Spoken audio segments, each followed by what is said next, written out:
In the fading light of an autumn evening, Sophie Davis stood at the edge of the Pearson family's yard, her 9-year-old frame casting a long shadow across the patchy grass. The weight of another school day hung heavy on her narrow shoulders. Her backpack mended in 3 places with duct tape that no longer matched the faded purple fabric. 5 years had passed since the rain-slick mountain road had taken her parents 5 years of different homes, different rules, different disappointments. The Pearsons, her current foster family, were neither cruel nor kind. They simply existed in her orbit, collecting their monthly check and providing the minimum requirements of shelter and sustenance. Through the kitchen window, Sophie could see Mrs. Pearson talking on the phone, gesturing with a cigarette that sent gray smoke curling toward the ceiling. Mr. Pearson wouldn't be home for another hour. Thursday meant overtime at the warehouse. Sophie lingered outside, reluctant to enter the space that never quite felt like home, no matter how long she stayed. Her fingers traced the worn leather case of her father's violin, the only possession that had followed her from home to home, the only constant in her shifting world. The sound of a door opening drew Sophie's attention to the small cottage next door. Eleanor Winters, 72 years old with silver hair and hands gnarled by arthritis, beckoned with a warm smile that transformed her lined face. The scent of cinnamon and sugar drifted across the yard. Thursday also meant fresh-baked cookies at Miss Eleanor's house, the one bright spot in Sophie's carefully measured week. The elderly woman's cottage stood in stark contrast to the Pearsons' neglected property. Window boxes burst with resilient autumn flowers, their colors defiant against the approaching winter. Inside, hand-crocheted blankets, draped over worn but well-cared-for furniture, creating a haven of warmth and comfort. Sophie felt the knot in her chest loosen slightly as she crossed the threshold, breathing in the familiar sense of home-baked goods and the lavender sachets Ms. Eleanor tucked into every drawer. Hot chocolate waited in a chipped blue mug decorated with yellow stars. Sophie's special cup, used by no one else. Ms. Eleanor moved slowly to the kitchen table, her arthritic joints protesting each step, but her eyes remained bright and alert. Something feels different about today. Ms. Eleanor's expression held a hint of suppressed excitement as she placed a cream-colored envelope on the table between them. "This came for you this morning. The postman delivered it to my house by mistake." Sophie stared at the envelope, her name printed in formal black type across the front, Miss Sophie Davis, Co-Pearson family. The return address belonged to a law firm, Caldwell and Sons Attorneys at Law, located in a town she'd never heard of. No one had ever sent Sophie a letter before, let alone one from a lawyer. Her fingers trembled slightly as she reached for it, the paper heavy and expensive beneath her touch. The letter inside was written in the same formal type, filled with words that seemed too large for the page. Sophie read slowly, her brow furrowing with concentration. Ms. Eleanor waited patiently, watching the emotions play across the child's face. Confusion, disbelief, wonder. When Sophie finally looked up, her blue eyes were wide with shock. "I inherited a farm from my great-grandparents, but Mom never talked about her grandparents. I didn't even know they existed." Ms. Eleanor's arthritic fingers gently smoothed the papers, her eyes scanning the formal language. Her lips moved silently as she read, eyes widening behind bifocals. "This is quite something, child. According to this, you're the sole heir to Oakwood Farm in Harlan County, Virginia. The property includes 15 acres of land, a 2-story farmhouse, and several outbuildings. The taxes are paid up through next year from the estate account. It's legally yours, but I'm 9, Sophie whispered, the enormity of it washing over her. "The state holds it in trust until you're 18, but you can visit it. Know it." Miss Eleanor reached for Sophie's hand. "Child, do you understand what this means? You have roots now." Roots, the word echoed in Sophie's mind as she stared into her hot chocolate. She'd been tumbled through the foster system for so long, never belonging anywhere, always the temporary child in someone else's home. "I want to see it," she said suddenly, looking up with determination. "I need to see it." Ms. Eleanor nodded slowly. "The Pearsons won't take you. They wouldn't care enough to stop me either." The old woman studied Sophie for a long moment. "I still drive, you know. Not far these days, but Harlan County is only 3 hours from here." Hope, dangerous and fragile, fluttered in Sophie's chest. "Would you really will go Saturday? I'll tell the Pearsons you're helping me with a church project." Ms. Eleanor's eyes twinkled with conspiracy. "We'll take my old Buick. She still runs fine for her age." Sophie clutched the letter to her chest as she walked back to the Pearson house, her mind racing with possibilities. A farm, her farm, something that belonged to her family, something that couldn't be taken away or reassigned. The kitchen was empty when she entered, but voices drifted down from upstairs. Mrs. Pearson still on the phone complaining about prices at the supermarket. Sophie slipped past, heading to the small bedroom at the end of the hall that had been hers for the past 18 months. The room held little evidence of Sophie's presence. Foster children learned quickly not to spread roots too deeply. A small bookshelf held a dozen well-worn paperbacks. A plastic bin contained neatly folded clothes. The violin case rested on the narrow bed, its leather worn smooth by generations of hands. Sophie slid the letter under her mattress, a habit formed from years of protecting her few treasures from curious hands and administrative inspections. For the next 2 days, Sophie moved through her routine in a daze, packing and repacking her worn backpack with essentials. Saturday morning arrived with fog clinging to the mountains and dew sparkling on spider webs between fence posts. Mrs. Pearson barely looked up from her coffee and cigarette as Sophie explained about helping Ms. Eleanor at church. Just be back for dinner.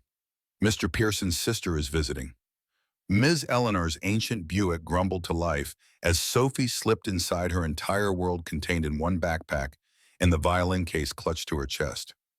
I can only stay overnight, Ms. Eleanor warned as they pulled away. My arthritis won't let me do more, and I've got no one to feed my cat beyond that. One night is enough to start, Sophie said, watching the only landscape she'd known fall away behind them. The mountains released their hold grudgingly, the road winding down and around like a reluctant goodbye.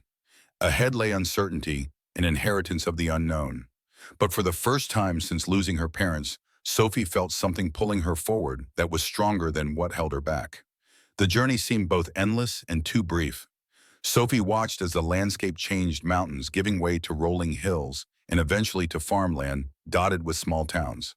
Ms. Eleanor drove carefully, her gnarled hands gripping the wheel with determination. She spoke little during the drive, but occasionally pointed out landmarks or shared fragments of history about the area. These parts have seen so much change over the years. Used to be nothing but farms as far as the eye could see. Now shopping centers and housing developments are eating up all the good land.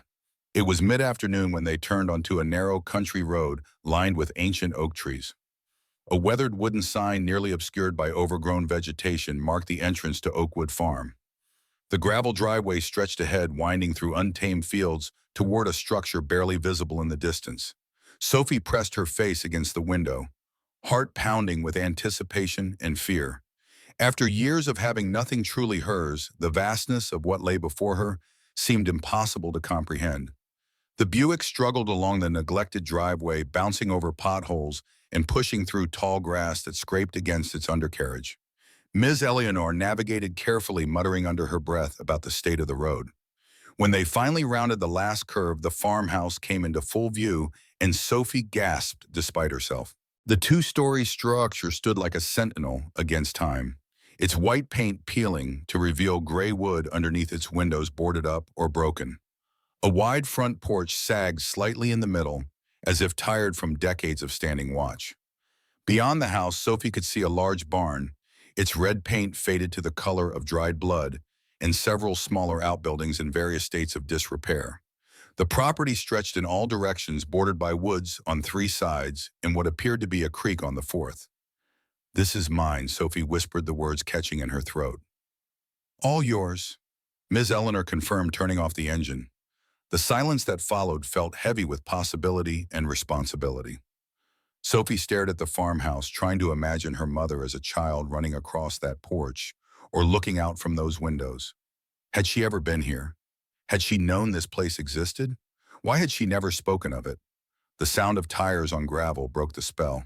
Another vehicle was coming up the driveway, an old blue pickup truck that had seen better days. Ms. Eleanor tensed slightly, her hand moving protectively towards Sophie.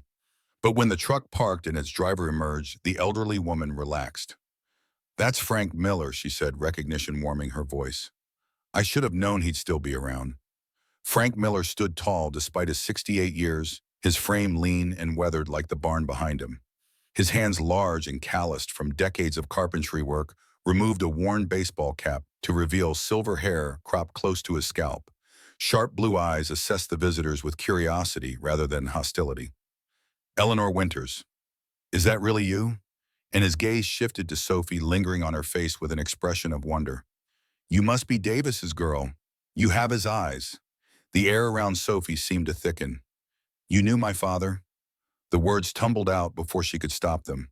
Frank nodded, replacing his cap. Knew your whole family once upon a time. I've been keeping an eye on this place since your great-grandfather passed. Figured someone would come claiming it eventually. Just didn't expect it to be a little slip of a thing like you. While Ms. Eleanor and Mr. Miller caught up on decades of local history, Sophie wandered toward the farmhouse drawn by an inexplicable pull. The front steps creaked ominously beneath her weight, but held. The porch wrapped around the front and one side of the house, offering views of the property in multiple directions. A porch swing hung from rusted chains at one end, swaying slightly in the autumn breeze. The front door was secured with a padlock, but Frank appeared beside her with a ring of keys. Your great-grandfather gave me these years ago, asked me to look after the place. Haven't been inside much lately.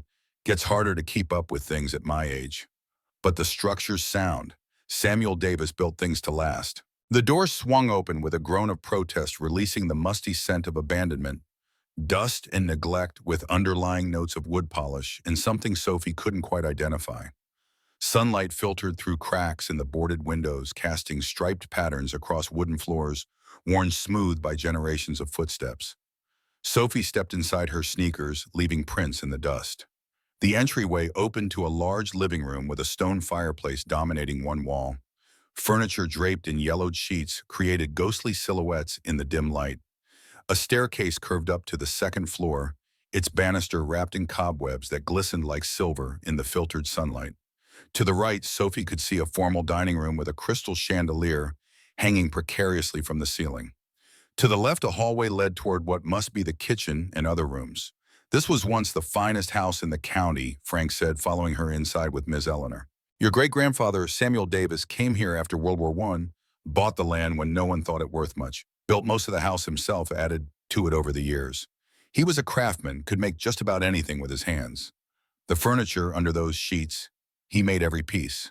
Sophie moved deeper into the house, drawn by curiosity and something else, a sense of connection she couldn't explain.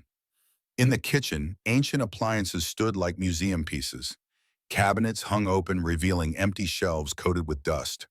A wooden table, its surface marked by decades of use, dominated the center of the room. Sophie ran her fingers across it, leaving trails in the dust. Did my mom grow up here? Frank exchanged a glance with Ms. Eleanor. Your mother left when she was 18, never came back. There was a falling out with Samuel. Family things, you understand. He shrugged, the gesture containing volumes of unspoken history. Samuel was a complicated man, brilliant with his hands, but not always good with people, especially family. The upstairs held 4 bedrooms and a bathroom that hadn't been updated since the 1950s. The master bedroom contained a massive 4-poster bed, also shrouded in sheets. A dresser stood against one wall, its mirror reflecting Sophie's small figure, making her seem even more diminutive in the spacious room. On the dresser, partially hidden by dust, sat several framed photographs. Sophie picked up the nearest one, wiping away grime with her sleeve. The image revealed a stern-faced man with a thick mustache standing beside a wooden chair of intricate design. The man's posture radiated pride, one hand resting on the chair as if to emphasize his creation. Is this him? Is this Samuel Davis? Frank nodded, moving to stand beside her. That's him, around 1950 or so. The chair won first prize at the state fair. He was mighty proud of that. Sophie studied the photograph, searching for traces of herself in the stern face. The man looked nothing like her father, nothing like the few photos she had of her mother. Yet somehow, standing in this house, she felt connected to him across the decades. Another photograph showed Samuel with another man, both dressed formally, standing beside what appeared to be a beautifully crafted wooden box. The second man was shorter, with distinctly Slavic features and an air of aristocracy despite his simple clothing. That's Konstantin Petrov, Frank explained. Russian fellow, came over after their revolution. He and Samuel were thick as thieves for many years. Some said Petrov had connections to the Russian royal family, brought valuable things with him when he fled. Never knew if that was true or just talk. Sophie's fingers traced the edge of the frame, mind spinning with questions. Did they find something valuable here? Is that why that man was taking photos of the barn? The words slipped out before she realized she'd spoken aloud. Frank stiffened, his weathered face suddenly alert. What man? On our way in, Sophie explained, there was a fancy car parked near the road. A man in a suit was taking pictures of the barn and the property. Ms. Eleanor frowned. I didn't see anyone. Frank's expression darkened. Probably Harrison or one of his people. Richard Harrison owns half the county, now been trying to buy up all the old properties. Wanted this place bad after Samuel died, but the will was clear. It stayed in the family. Sophie felt a chill despite the warm afternoon. Why does he want it so much? Frank shrugged, but the gesture seemed evasive rather than casual. Says he wants to build some fancy resort golf courses and such. But there's plenty of other land available. Always thought he had another reason for wanting Oakwood specifically. Never trusted the man. Too smooth by half. The conversation faded as Sophie continued exploring opening drawers and cabinets that had remained undisturbed for years. In a desk in what must have been a study, she found stationery, with the Oakwood Farm letterhead pens dried to uselessness and a leather-bound ledger recording farm expenses from decades past. In a bedside table, she discovered a small wooden box containing cufflinks, a pocket watch, and a heavy brass key of unusual design. The key drew her attention immediately, unlike anything she'd seen before, with an intricate pattern worked into its head and teeth that seemed too complex for any ordinary lock. Sophie slipped it into her pocket without quite knowing why, some instinct telling her it might be important. By the time they made their way back downstairs, shadows had lengthened across the property. Frank insisted they come to his house for dinner, a small caretaker's cottage at the edge of the property that he'd maintained in habitable condition. You can't stay in the main house tonight, he explained. No electricity, no running water. Been shut off for years. My place is small but clean. Got a spare room you ladies can use. Over a simple but hearty meal of pot roast and potatoes, Frank shared more about Oakwood's history. The farm had once produced tobacco, then switched to vegetables and fruit trees. The barn had housed livestock and later served as Samuel's workshop for his increasingly sophisticated woodworking projects. Your great-grandfather wasn't just any craftsman, Frank explained, refilling their water glasses. He specialized in restoration work for museums and wealthy collectors. Had clients from New York to California, even some European connections through Petrov. Sophie listened intently, trying to construct a mental image of the great-grandfather she'd never known. The stern face from the photograph softened in her imagination as Frank described a man devoted to his craft who could look at a piece of wood and see the potential within it. He sounds like my dad, she said softly. Dad could hear a piece of music once and play it on his violin. He said the music was already there, he just had to find it. Frank and Ms. Eleanor exchanged a look Sophie couldn't quite interpret. Your father had Samuel's hands, Frank acknowledged, and his talent, but a gentler spirit, thank goodness. Samuel could be difficult, especially after your grandmother ran off. Before Sophie could ask more questions, the cottage's landline phone rang. Frank answered, his expression growing increasingly concerned as he listened. When he hung up, he turned to Ms. Eleanor. That was Margaret from town. Says there's a man asking questions about Oakwood and the Davis family. Described you and the girl pretty exactly. Said he was from the county assessor's office, but Margaret's worked at the town hall for 30 years. She knows everybody in the county government. This fellow wasn't local. Ms. Eleanor's hand moved protectively to Sophie's shoulder. Why would anyone be asking about Sophie? Frank's weathered face creased with worry. Could be nothing. Could be Harrison trying to figure out who's suddenly shown interest in Oakwood. Or, he hesitated, glancing at Sophie, or what Sophie prompted, sensing the adults were keeping something from her soil. Frank sighed, rubbing his jaw. There have been rumors about Oakwood for years, about Samuel and Petrov, about items of value hidden somewhere on the property.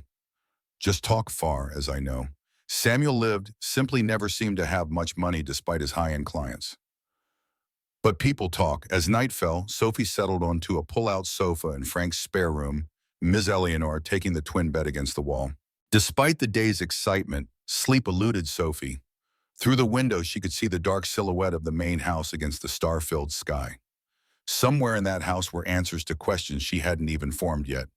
About her family, about why her mother had never spoken of this place, about what connections Samuel Davis and Konstantin Petrov might have had to items of value.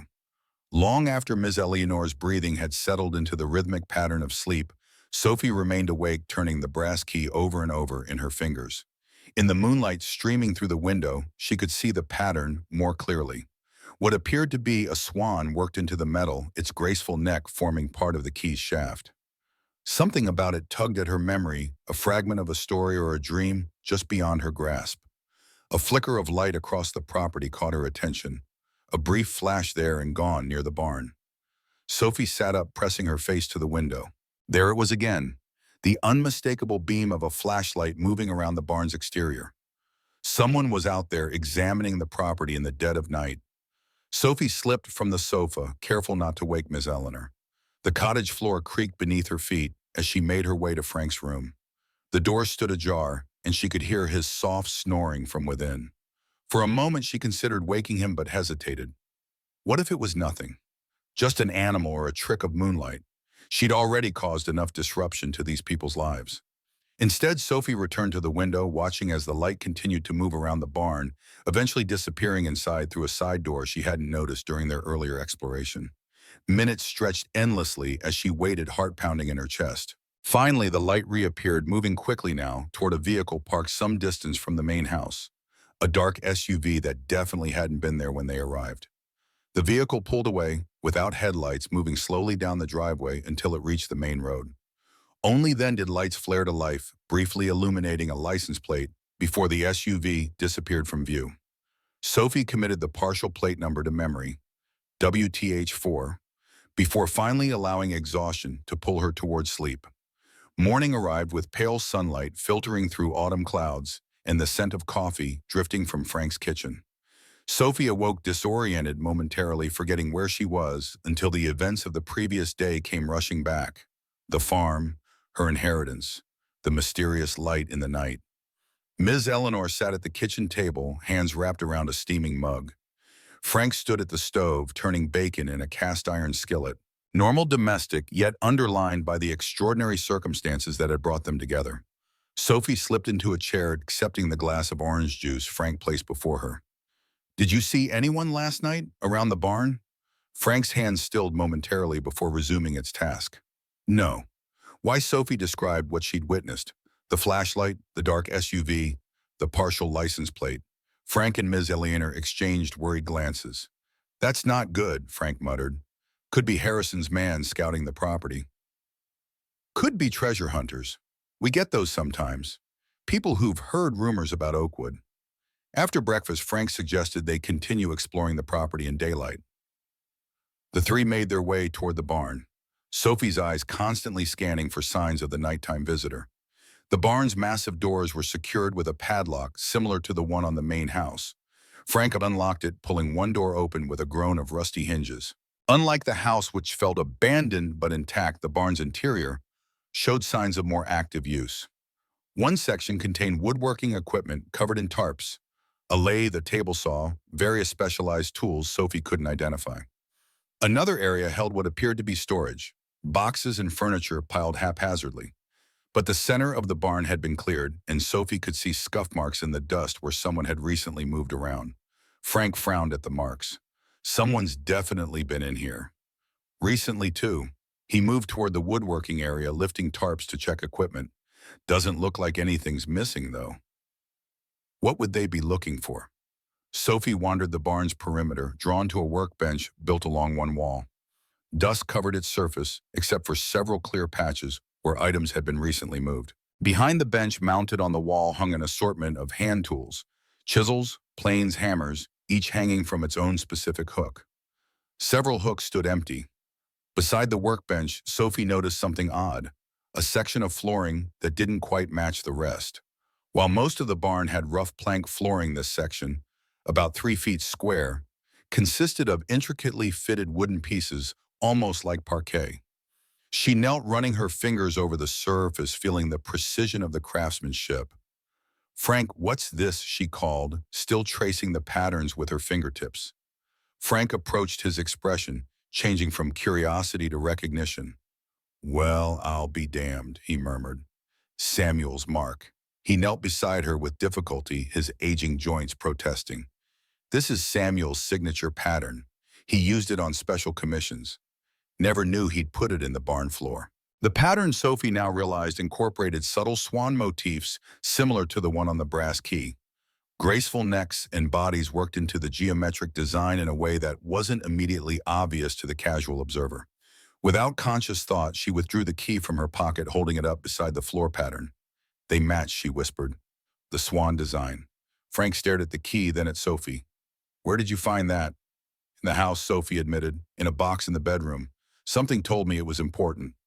Frank nodded slowly, his weathered face solemn. Samuel had a thing about swans. Said they represented grace under pressure, beautiful on the surface, paddling like hell underneath.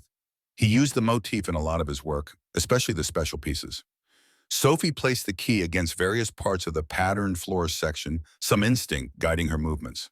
When she pressed it against what appeared to be the center swan's eye, she felt rather than heard a faint click. The section of flooring shifted slightly, revealing itself to be not flooring at all, but a disguised trap door.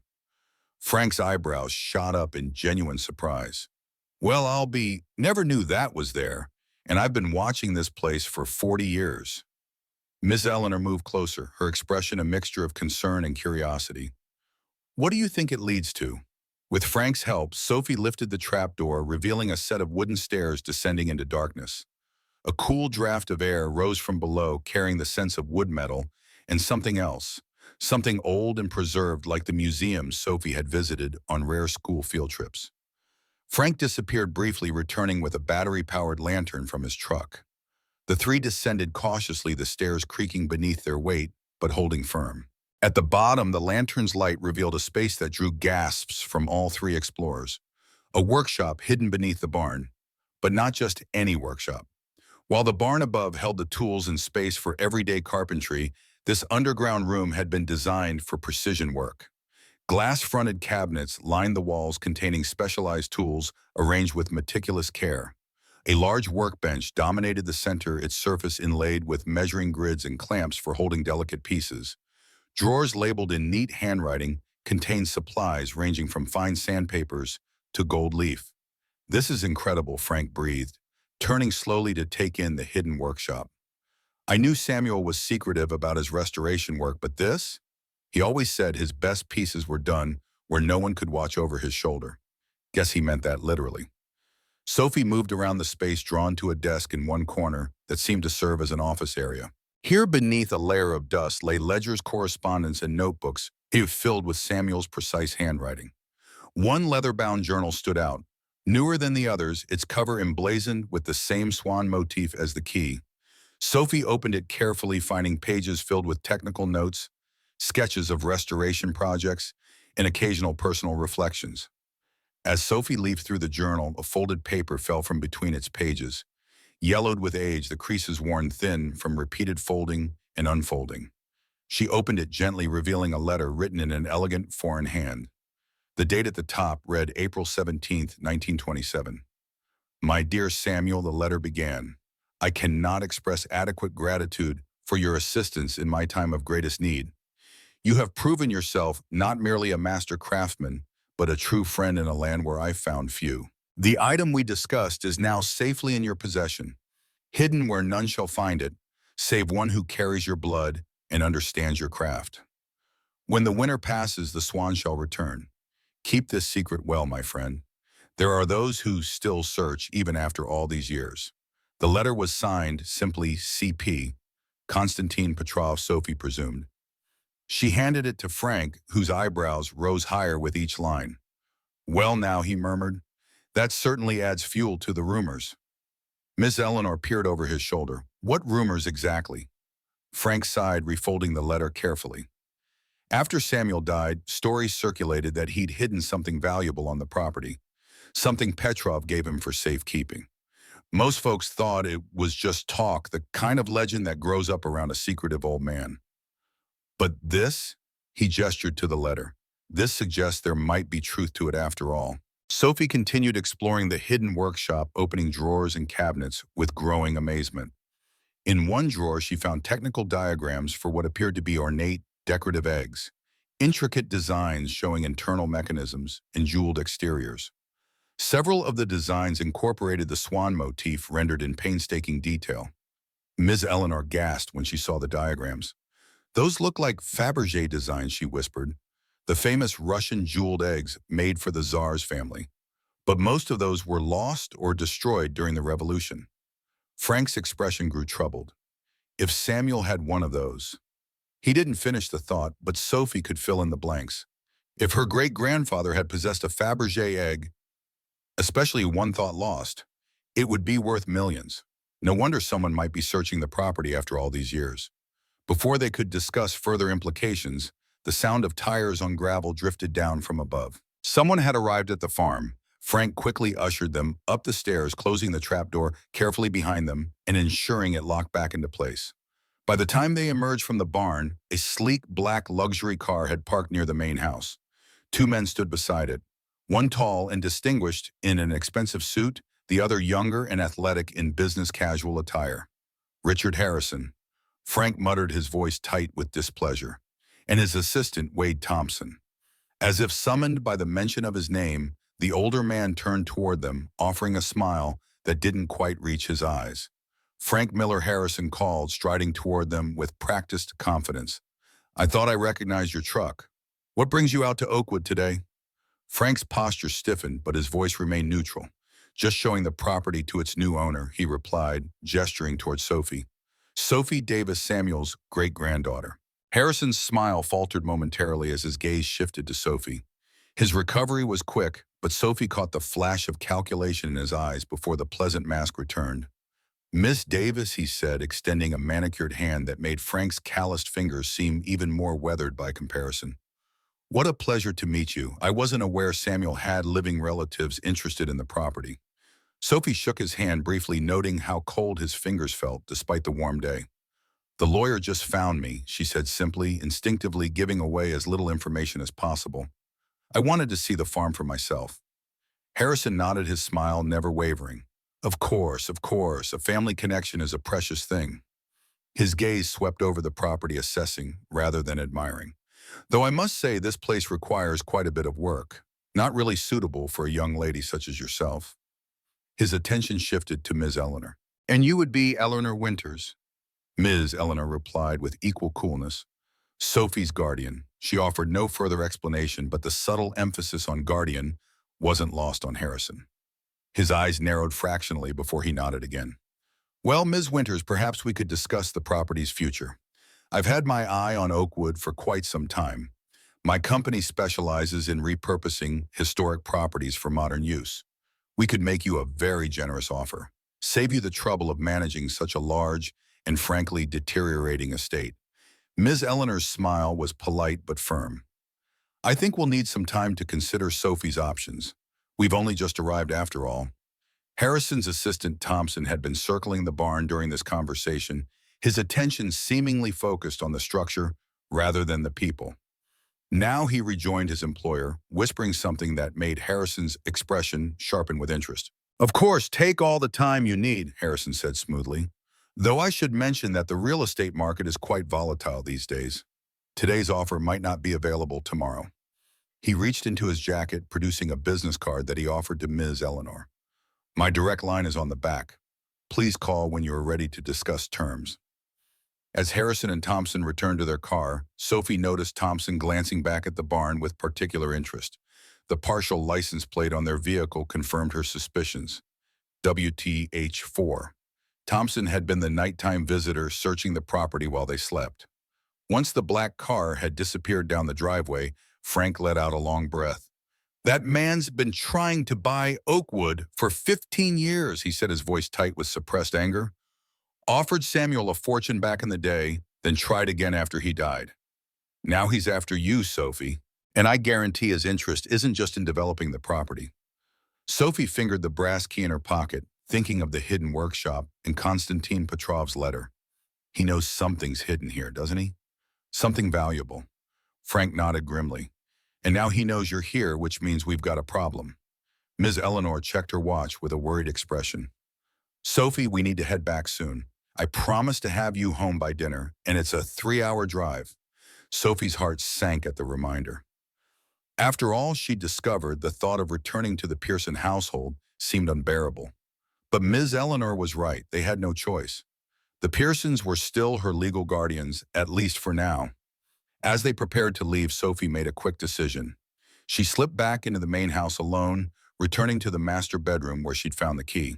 In the dresser drawer, beneath some old handkerchiefs, she discovered a small leather-bound notebook, a personal diary rather than the technical journal from the workshop.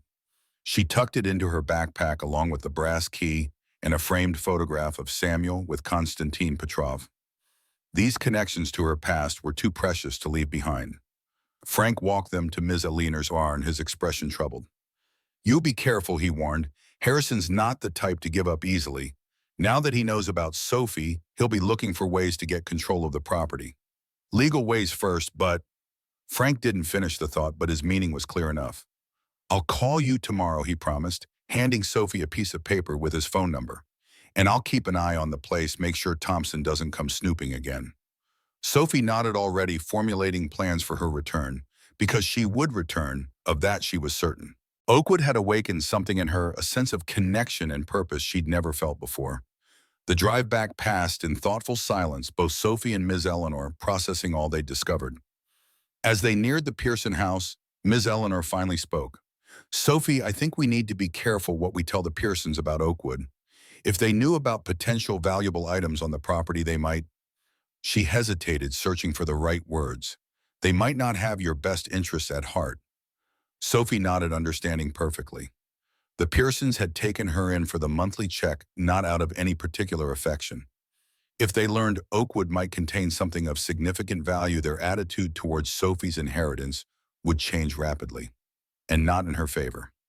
The Pearson house came into view, looking even more shabby and unwelcoming after the grand, if neglected, presence of Oakwood. Sophie gathered her backpack carefully, concealing the items she'd brought back. "I won't say anything," she promised, "just that we saw the farm, and it's old and empty." Before she could exit the car, Ms. Eleanor placed a gentle hand on her arm. "Sophie, there's something I haven't told you. I knew your family long ago. I grew up not far from Harlan County. I knew your grandmother when she left at Oakwood, knew your mother as a baby." The connection wasn't coincidental, Sophie realized with sudden clarity. Ms. Eleanor had moved next door to the Pearsons because of Sophie, had been watching over her all this time. "Why didn't you tell me?" Sophie asked, confusion rather than accusation in her voice. Ms. Eleanor's lined face softened with something like regret. "Your mother made her choices, wanted a clean break from the past. I respected that. But when I saw your name on that letter—" She squeezed Sophie's hand. "Some connections can't be broken, no matter how hard people try. Blood will always find blood, as Samuel used to say." Sophie entered the Pearson house, mind spinning with new revelations. Mrs. Pearson barely acknowledged her return, absorbed in a television show. Mr. Pearson was napping in his recliner, snoring softly. Sophie slipped to her room, grateful for the lack of interest that had so often hurt her in the past. Today, their indifference was a shield, allowing her to process her discoveries without interference. Alone in her small bedroom, Sophie carefully extracted Samuel's diary from her backpack. The entries dated back to the early 1920s, written in a precise hand that grew shakier in the later entries. She began reading, absorbing fragments of her great-grandfather's life, his dedication to his craft, his friendship with Konstantin Petrov, his complicated relationship with his family. One entry from 1928 caught her attention particularly. "Konstantin entrusted me with his greatest treasure today, the imperial swan saved from the revolution's destruction. None must know it exists, for there are still those who search both for its monetary value and for what it represents of the old regime. I have crafted a hiding place worthy of such a masterpiece, accessible only to one who understands the language of wood and symbol. Should anything happen to me, the swan will wait silent and patient for the next keeper of secrets." The imperial swan. Sophie whispered the words aloud, feeling their weight and significance. A Fabergé egg hidden somewhere on her property for nearly a century. A treasure that Richard Harrison somehow knew or suspected existed. A legacy from her great-grandfather waiting to be found. The sound of a car pulling into the driveway drew Sophie to the window. The visitor wasn't anyone she recognized. a woman in a business suit carrying a briefcase. But Pearson answered the door, her usual disinterest transforming into animated welcome as she ushered the visitor inside. Curious Sophie crept to her door, opening it just enough to hear the conversation drifting up from the living room. The visitor's voice was professional, matter-of-fact. As I mentioned on the phone, Mr. Harrison is prepared to make a very generous offer for the development rights to the Oakwood property. Since Sophie is a minor, you, as her guardians, would naturally manage the proceeds until she comes of age. Sophie's heart froze in her chest. Harrison had wasted no time moving immediately to approach the Pearsons directly. And judging by Mrs. Pearson's enthusiastic response, his strategy was working perfectly. "We've always wanted what's best for Sophie, of course," Mrs. Pearson was saying, the lie transparent in her suddenly sweet tone. "If selling the property is the sensible thing to do, we're certainly open to discussing terms." Mr. Pearson, now fully awake, joined the conversation with unexpected animation. "This Harrison fellow, he's offering how much?" Exactly the figure the visitor named made both Pearsons gasp. Sophie herself felt dizzy at the amount. More money than she could comprehend. But it wasn't the number that mattered. It was what Harrison was really after. Not the land, not the buildings, but what lay hidden somewhere on the property. The Imperial Swan, a treasure whose true value might far exceed even Harrison's substantial offer. Sophie closed her door, silently mind-racing. The Pearsons would sell in a heartbeat, caring nothing for the historical value of Oakwood or the legacy it represented. Once they signed the papers, Harrison would have free rein to tear the place apart, searching for the Fabergé egg. All Sophie's newfound connections to her past would be destroyed. Moving quickly, she gathered essential items, closed the violin, Samuel's diary, the brass key, and the photograph. Everything fit into her backpack, a sad testament to how little she truly possessed. Then she eased open her window, grateful that her room faced the backyard, away from the living room where the adults continued their discussion. The drop to the ground wasn't far, and Sophie had made similar exits before when the Pearsons' indifference became too suffocating. Twilight was falling as Sophie crept across the yard, keeping to the shadows of trees and fences. Ms. Eleanor's cottage glowed warmly in the gathering darkness, a beacon of safety in Sophie's suddenly uncertain world. She knocked softly on the back door, praying the elderly woman was home and alone. Ms. Eleanor's surprised face appeared as the door swung open, concern replacing shock as she took in Sophie's backpack in determined expression. "What's happened?" Sophie explained in hurried whispers. Harrison's representative, the Pearsons' eager response, the imminent threat to Oakwood and everything it contained. Ms. Eleanor ushered her inside, locking the door behind them. For several moments, the elderly woman paced her small living room, arthritis temporarily forgotten in the face of greater concerns. Finally, she turned to Sophie with unexpected resolve. "We need to call Frank," she decided.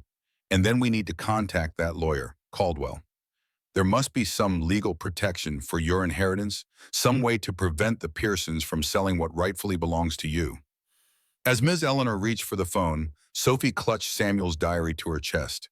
In its pages lay the history of her family, the secrets of Oakwood, and perhaps clues to finding the Imperial Swan before Harrison could claim it. For the first time in her 9 years, Sophie felt the weight of her past and the possibility of her future converging in the present moment. She was a Davis heir to Oakwood Farm and keeper of its secrets. And somehow, despite her youth and the forces aligned against her, she would find a way to protect her inheritance. The road ahead would not be easy. Sophie understood that with a clarity beyond her years. Harrison was powerful, the Pearsons were legally her guardians, and she was just a child in the eyes of the world. But she was no longer alone. She had Ms. Eleanor, Frank Miller, and most importantly, the legacy of Samuel Davis flowing through her veins. "Blood will always find blood," Ms. Eleanor had said, and Sophie was determined to prove how right those words could be. The call to Frank Miller lasted 20 minutes, his gravelly voice growing increasingly agitated as Ms. Eleanor explained the situation. "I'll be there by morning. Tell Sophie not to sign anything, not to talk to anyone from Harrison's office." His tone shifted, softening slightly. "And tell her I'm bringing a surprise, something that might help, Miss Ohm."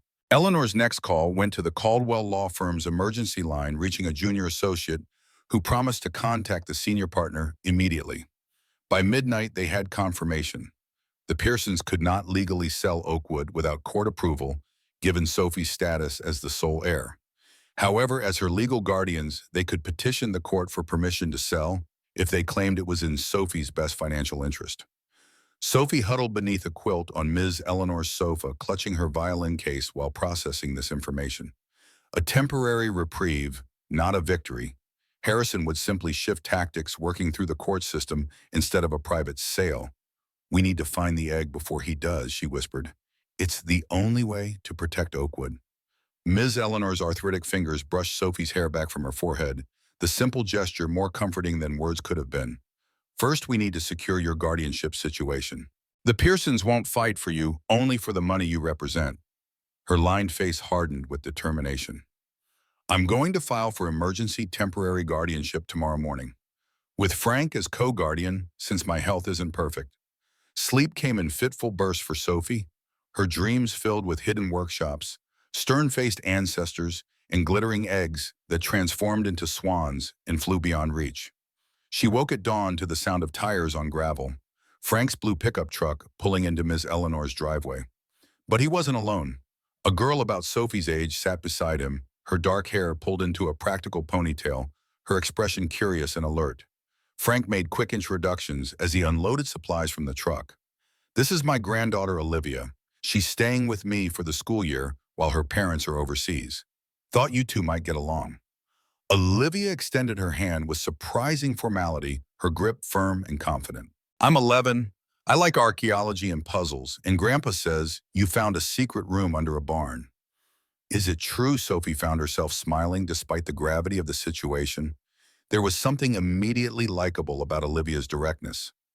"Yes, it's true, and there might be more secrets we haven't found yet." Olivia's eyes lit up with undisguised enthusiasm. "Grandpa brought his old maps of the property and some tools. He says we need to document everything before anyone else can interfere."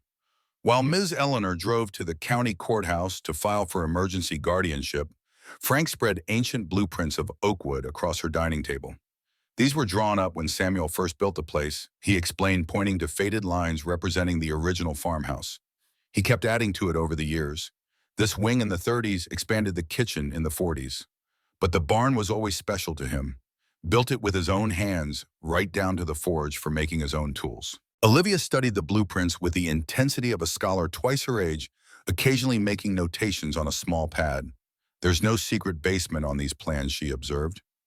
Not surprising, Samuel wouldn't have wanted that on official documents. Frank rubbed his jaw thoughtfully. But there might be clues in how he laid out the rest of the property.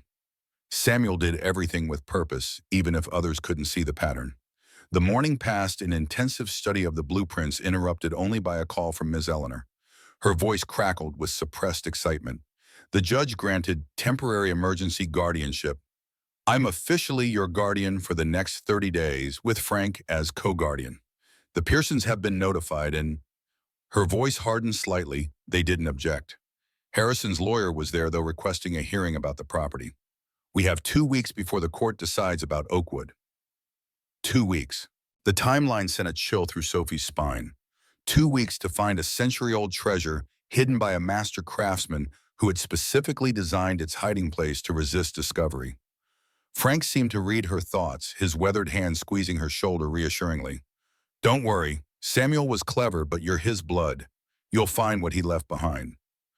By early afternoon, they had formulated a plan. They would return to Oakwood, immediately bringing supplies to stay overnight in the main house despite its lack of utilities. Frank had a generator for basic electricity, camping equipment for cooking and heating, and the determination of a man half his age. Olivia packed her expedition kit, a backpack containing flashlights, notebooks, measuring tape, and a digital camera for documenting their discoveries. The Pearsons made no attempt to stop Sophie from leaving with Ms. Eleanor, their earlier facade of caring guardianship abandoned now that the court had temporarily stripped them of authority. Mrs. Pearson merely glanced up from her television show as Sophie gathered her remaining belongings. "Make sure she's back when the 30 days are up," she called to Ms. Eleanor. "We're still entitled to the monthly support checks." The drive to Oakwood felt different this time, purposeful rather than exploratory. Sophie studied Samuel's diary during the journey, searching for additional clues about the imperial swan and its hiding place. Most entries were frustratingly vague, referring to the treasure or Constantine's gift, without specific details about its location. But one passage dated 1942 caught her attention. Move the swan today as a precaution. The war has everyone looking at foreigners with suspicion, and Konstantine's connection to Russian nobility might raise uncomfortable questions. The new location is more secure, where light meets shadow on the longest day, visible only to one who understands both music and woodcraft. The key remains the same, but the lock has been disguised by 15 years of careful craftsmanship. Music and woodcraft, the two talents that seem to run in the Davis family blood. Sophie's father had been a gifted violinist, and according to Frank, had also inherited Samuel's talent for working with wood. Sophie herself had shown early aptitude for music, though her transient life in foster care had prevented formal training. Could the clue relate somehow to her violin, or to musical instruments Samuel might have crafted? The farmhouse stood as they had left it, but Sophie noticed immediately that something had changed at the barn. Fresh tire tracks led to its large doors, which now hung slightly ajar, though they had been securely locked during their previous visit. "Someone's been here," she whispered instinctively, lowering her voice, though the intruder was clearly gone. Frank approached the barn, cautiously examining the padlock. "Picked, not broken," he noted with a frown. "Professional job." He pushed the door open wider, revealing the barn's interior. At first glance, nothing seemed disturbed. The tarped equipment remained covered, the workbench undisturbed. But when Sophie led them to the hidden trap door, they discovered it standing partially open, the secret no longer intact. The hidden workshop below had been thoroughly searched, drawers left open, tools scattered across surfaces, documents rifled through and left in disarray. Whoever had come had known exactly what they were looking for, and apparently hadn't found it. The Fabergé designs Sophie had discovered were missing, along with Konstantin Petrov's letter. Only items of obvious historical but limited monetary value remained. "Harrison wasted no time," Frank muttered, surveying the damage. "Must have sent Thompson back as soon as you left yesterday." Sophie felt a complex mixture of violation and relief. Violation that her newly discovered heritage had been so casually ransacked, relief that the imperial swan apparently remained hidden despite the intrusion. Olivia, who had been systematically photographing the disruption, pointed toward a wall of cabinets. "They missed something," she announced triumphantly. One cabinet door, seemingly identical to the others, had been overlooked. When Sophie examined it closely, she noticed a subtle difference. The hinges incorporated the swan motif, tiny and precise, visible only under close inspection. The brass key from her pocket fit perfectly into what appeared to be a decorative whorl in the wood grain. The cabinet swung open silently, revealing a compartment containing a single item, a leather portfolio secured with faded ribbon. Inside, they found detailed diagrams of the main house's interior, focusing on the master bedroom where Sophie had found the key. But these weren't ordinary architectural drawings. They showed hidden spaces within walls, concealed compartments and furniture, and most intriguingly, a system of small mirrors built into seemingly decorative moldings throughout the room. "Samuel didn't just build furniture," Frank explained, studying the diagrams with growing amazement. "He created puzzles, mechanical challenges. Rich clients would commission special pieces with hidden compartments that could only be opened if you knew the exact sequence of moves or pressure points. These diagrams show something similar, but on a much larger scale. The entire master bedroom as one integrated mechanical puzzle." Olivia's eyes gleamed with excitement. A room-sized puzzle box, just like in adventure movies, except real. She traced the path indicated by arrows on the diagram. "Look, these mirrors are positioned to catch light from the east-facing window and redirect it." Her finger followed the bouncing light path indicated by dotted lines, to this spot on the wall behind the bed. Sophie recalled the diary entry about where light meets shadow on the longest day. The summer solstice, the longest day of the year, when the sun would reach its highest point. But that had passed months ago in June. "We can't wait until next summer," she said, frustration edging her voice. "Harrison will have found a way to take Oakwood by then." Frank studied the diagrams thoughtfully. "We don't need to wait for the actual solstice. Samuel was creating a specific light pattern. If we know the angles, we can recreate it artificially." His expression brightened with sudden inspiration. "I think that's why he mentioned music along with woodcraft. It's about precision, about understanding patterns and how they work together. Not just the light path, but the sequence of triggering mechanisms along the way." By evening, they had transported their supplies to the main house, setting up a temporary camp in the living room, with sleeping bags, battery-powered lanterns, and a small propane stove for cooking simple meals. Ms. Eleanor, whose arthritis had been aggravated by the day's activities, rested in a chair restored to usefulness by the removal of its protective sheet. Sophie and Olivia explored the house more thoroughly now, looking specifically for the mirrors indicated in Samuel's diagrams. They found the first one inside a decorative wooden rosette in the hallway's crown, molding a mirror the size of a quarter angled precisely to catch light from a window at the end of the corridor. The second was hidden in a carved wooden fruit in the banister's newel post, positioned to redirect light up the staircase. Each mirror they discovered was incorporated so seamlessly into the house's decorative elements that no casual observer would ever notice them. By nightfall, they had located 7 of the 12 mirrors indicated in the diagrams, each one a testament to Samuel's extraordinary craftsmanship and foresight. But the most crucial mirrors, those in the master bedroom itself, proved more elusive. Some appeared to be missing entirely, perhaps removed or damaged over decades of neglect. As darkness fell completely, they gathered in the living room to share a simple dinner and plan their next steps. Frank had brought a battery-powered radio that now provided both light entertainment and a connection to the outside world. A local news broadcast caught their attention midway through the meal. Reports of Richard Harrison hosting a gala fundraiser for the County Historical Society, announcing plans for a heritage preservation initiative that would restore significant properties to their former glory while making them accessible to the public. Pure Harrison Frank scoffed, turning down the volume, spinning his land grabs as community service. Always works the public relations angle while his lawyers work the courts. Speaking of which, he turned to Ms. Eleanor. Any word from Caldwell about Harrison's next move? Ms. Eleanor nodded grimly. He's filed a friend of the court brief claiming the property is of historical significance and should be placed under professional management. His naturally. Also hinted that there might be valuable artifacts on the property that need proper curatorial oversight. He's laying groundwork to challenge our guardianship, Frank translated for the girls. For making it sound like we're not qualified to manage Oakwood or its contents, whatever they might be. Smart move. Creates doubt without directly attacking us. That night, Sophie slept fitfully in her sleeping bag, Samuel's diary clutched against her chest. Her dreams were filled with mechanical puzzles that shifted and changed as she tried to solve them, and a swan made of crystal that remained perpetually just out of reach. She woke before dawn, the house still dark and silent, except for Frank's soft snoring from across the room. Unable to return to sleep, Sophie crept upstairs to the master bedroom, drawn by an impulse she couldn't quite articulate. In the pale pre-dawn light filtering through cracks in the boarded windows, the room looked different. Shadows pooling in corners, furniture creating unfamiliar silhouettes. She sat on the edge of the massive 4-poster bed, trying to imagine her great-grandfather in this space, designing his intricate puzzle of light and shadow. A flash of reflected light caught her eye, something glinting momentarily from within the carved headboard as she shifted position.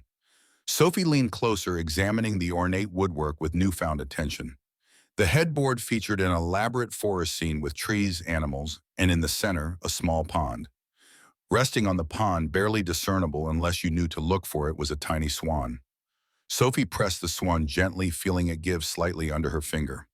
A soft click rewarded her action, and a small panel in the headboard slid open, revealing a compartment containing a velvet pouch. Inside the pouch was a set of tiny mirrors, each mounted in a wooden frame, carved with the now familiar swan motif, and a note in Samuel's precise handwriting: "For when the originals fail, position according to the diagram. The light will find its way." By the time the others awoke, Sophie had already identified the missing mirror positions in the master bedroom and was carefully installing the replacements according to the diagrams. Olivia joined her enthusiastically, her steady hands proving invaluable for the delicate adjustments required. Ms. Eleanor and Frank focused on clearing the room of unnecessary furniture, creating an unobstructed path for the light beam they hoped to create. By mid-morning, all 12 mirrors were in place, forming an invisible network throughout the house's upper floor. The challenge now was to create a light source strong enough to trigger the system. Frank disappeared to his truck, returning with a powerful flashlight typically used for hunting. This should do the trick if we get the angle right. They positioned the flashlight at the beginning of the sequence where the east window would normally catch the morning sun on the solstice. Frank held it steady while Sophie made minute adjustments to its angle, watching for the beam to catch the first mirror correctly. When it finally did, a small point of light appeared on the opposite wall, wavering slightly with Frank's breathing. "Steady," Frank whispered, holding the flashlight as motionless as impossible. The beam hit the second mirror, then the third, beginning its choreographed journey through the house. Each successful reflection brought a burst of excitement from the observers, each adjustment to compensate for slight misalignments in the aged house, a moment of held breath. When the beam finally completed its journey to the master bedroom, it struck a point on the wall behind the bed. A carved wooden panel featuring an intricate landscape that included, Sophie now noticed, a small lake with swans. But nothing happened. No secret compartment opened, no hidden door swung wide. The beam of light simply created a bright spot on the carved panel, illuminating the swans, but triggering nothing. "Did we miss something?" Olivia's voice betrayed her disappointment. Frank rechecked the diagrams, comparing them to their setup. "Everything looks right. The light path is exactly as shown." Sophie studied the illuminated panel more closely, noticing that the spot of light created interesting shadows within the carving's relief. "The shadows," she murmured. "The diary mentioned where light meets shadow. It's not just about the light path, it's about the shadow pattern it creates." Examining the carved panel under the flashlight beam, Sophie noticed that the shadows formed a distinct pattern when the light hit at precisely the right angle, a pattern that resembled musical notation. 5 horizontal lines appeared in the shadows, with the carved elements creating what looked like notes positioned on a staff. "Music and woodcraft," Sophie whispered. "It's a melody." Frank adjusted the flashlight slightly, making the shadow notes more distinct. "Can you read it?" Sophie hesitated, her musical training limited to the basics her father had taught her before his death. "I think so, but I need my violin to be sure."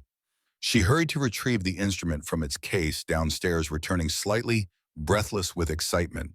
Positioning herself where she could clearly see the shadow score, Sophie carefully tuned the violin, then began to play the simple melody revealed by light and shadow. The notes echoed in the empty bedroom, haunting and somehow familiar, though she couldn't place the tune. As she completed the short phrase, a distinct click came from within the wall, followed by the sound of machinery long dormant beginning to move. A section of the carved panel slid sideways, revealing a small compartment built into the wall. Inside sat a wooden box about 12 inches square, its surface inlaid with mother of pearl in the shape of a swan with outstretched wings. Sophie reached for it with trembling hands, feeling the weight of history in its solid construction. The brass key fit a lock concealed within the swan's eye, turning smoothly despite decades without use. The box opened to reveal a nest of velvet padding meticulously fitted around an object that drew gasps from everyone present.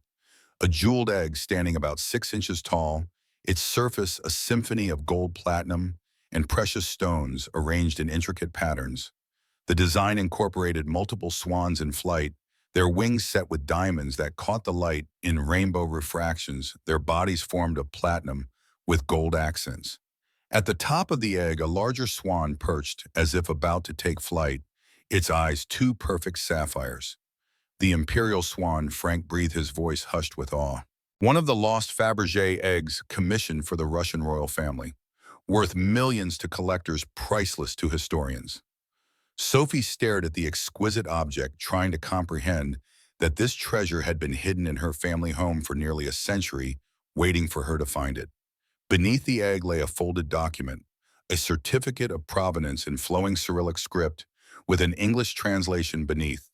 "The imperial swan egg commissioned by Tsar Nicholas II for Tsarina Alexandra Fyodorovna, Easter, 1917. The final Fabergé egg created before the revolution, never officially delivered to the royal family." The document included Konstantin Petrov's personal seal and a written statement transferring ownership to Samuel Davis in recognition of services rendered to the Petrov family during times of great peril. They had barely begun to process their discovery when the sound of tires on gravel jolted them back to the present. Vehicles were approaching, multiple ones judging by the noise. Frank moved to the window, peering through a gap in the boards. "Harrison," he confirmed grimly, "and Thompson, and looks like they brought reinforcements." Two more men I don't recognize. Sheriff's car, too. Sophie quickly returned the egg to its velvet nest and closed the box, her mind racing. Harrison must have discovered their presence at Oakwood, perhaps from watching Frank's house or Ms. Eleanor's cottage. Now he had arrived with apparent legal backing, likely claiming some emergency authority to inspect the property or remove endangered historical artifacts. "We need to hide this," she whispered urgently. "They can't know we found it." Frank nodded, already moving to help secure the precious discovery. But where the hidden workshop had been compromised, and Harrison's men would certainly search the house thoroughly, especially the master bedroom where Sophie had found the key. Olivia, who had been documenting their discovery with her digital camera, suddenly snapped her fingers. The violin case. They won't think to look inside an instrument case that Sophie carries everywhere. It's the perfect hiding place in plain sight. Sophie hesitated only briefly before nodding agreement. The violin was her most precious possession, a connection to her father. Using it to protect the imperial swan seemed fitting. One family treasure safeguarding another. She quickly transferred the egg to its new hiding place, nestling it securely among the violin's accessories in a compartment beneath the instrument itself. The box and documentation she returned to the wall compartment, which closed seamlessly when she played the melody in reverse. By the time heavy footsteps sounded on the porch below, they had erased all evidence of their discovery. The mirrors returned to their hiding places, the flashlight and diagrams stowed in Frank's tool bag. Frank led the way downstairs, his expression carefully composed into one of innocent surprise when Sheriff Dawson knocked forcefully on the front door. "Well, now this is unexpected." Frank's casual tone betrayed none of the tension vibrating through the group. "What brings the sheriff all the way out to Oakwood on a weekday morning?" Sheriff Dawson, a heavy-set man with 20 years of county law enforcement behind him, seemed uncomfortable with his current assignment. "Mr. Miller, we've received reports of trespassing and potential damage to historical property." He glanced over his shoulder at Harrison, who stood with barely concealed impatience beside his luxury car. "Mr. Harrison has filed a formal complaint." Frank's expression remained neutral as he reached into his pocket, producing the court documents Miss Eleanor had obtained the previous day. "No trespassing here, Sheriff. I'm the court-appointed co-guardian for Sophie Davis, the legal owner of this property. Eleanor here is her primary guardian." He handed the papers to Dawson, who reviewed them with careful attention. "We're well within our rights to be here." Harrison stepped forward, his expensive loafers incongruous on the gravel driveway. "Those guardianship papers are temporary and currently under challenge, as Sheriff Dawson is well aware." His smile never reached his eyes. "My concern is for potential historical artifacts that may be at risk in a property without proper security or climate control. As chairman of the County Historical Society, I have a responsibility to ensure such items are properly preserved." Sheriff Dawson shifted uncomfortably, caught between competing claims. "Mr. Harrison does have authorization to inspect for historically significant items given his position. But without a specific warrant, he can't remove anything without clear evidence it's at risk of damage or theft." Sophie, who had been watching this exchange from the doorway, clutched her violin case more tightly against her chest. The weight of the imperial swan inside made it heavier than usual, but she was careful not to show any strain. Ms. Eleanor moved protectively to her side, one arthritic hand resting on Sophie's shoulder. "The child has had a difficult morning, discovering her family history. Perhaps this inspection could wait for a more appropriate time." Harrison's gaze fixed on Sophie with unsettling intensity, lingering briefly on the violin case before returning to her face. "I understand completely, Ms. Winters, but some matters can't wait." His tone softened, becoming almost paternal. "Sophie, I know this must all be overwhelming for you, a 9-year-old suddenly inheriting a property like this with all its complexities. My only concern is ensuring that anything of value is properly protected until the court determines the best arrangements for your future." Thompson and the two unknown men had been circling the property during this conversation, paying particular attention to the barn. Now Thompson approached Harrison, whispering something that made the older man's expression sharpen with interest. Harrison turned back to Sheriff Dawson with renewed urgency. "Sheriff, my associate has observed what appears to be evidence of recent excavation beneath the barn, a hidden room that may contain historically significant artifacts. I must insist on immediate inspection to ensure nothing has been damaged or removed." Sheriff Dawson, clearly reluctant, but seeing no legal alternative, nodded consent. Let's all stay calm here. Mr. Miller, would you mind showing us this area? Mr. Thompson is referring to Frank's weathered face betrayed nothing as he led the group toward the barn, though Sophie could see the tension in his shoulders. So Eleanor squeezed Sophie's shoulder reassuringly before following, leaving the girl momentarily alone on the porch. Olivia sidled up beside Sophie, her voice barely above a whisper. They know about the workshop, but they don't know we found the egg. We need to keep it that way. Sophie nodded slightly, her gaze fixed on the barn where the adults had disappeared. Harrison would find the disturbed workshop, would know someone had been searching recently, but would find nothing of value. His frustration would only increase his determination. When the inspection party emerged from the barn 20 minutes later, Harrison's carefully controlled expression couldn't quite hide his disappointment and growing anger. Thompson looked equally frustrated, while Sheriff Dawson seemed relieved that no clear violations had been discovered. Frank walked slightly apart from the group, his face impassive, but a glint of satisfaction in his eyes. Harrison approached the house again, his attention now fully focused on the building, and Sophie suspected what might be hidden inside. Sheriff, I'd like to inspect the main house as well. Given the discovery of a hidden workshop, there may be other concealed areas containing historical artifacts at risk of deterioration. Before Sheriff Dawson could respond, Frank stepped forward. That won't be possible today. The house isn't structurally sound enough for a large group to be wandering through it. We're having a professional assessment done tomorrow. His tone left no room for argument. Safety first, especially with children present. Sheriff Dawson nodded agreement, clearly relieved to have a legitimate reason to limit the inspection. He's right about the structural concerns, Mr. Harrison.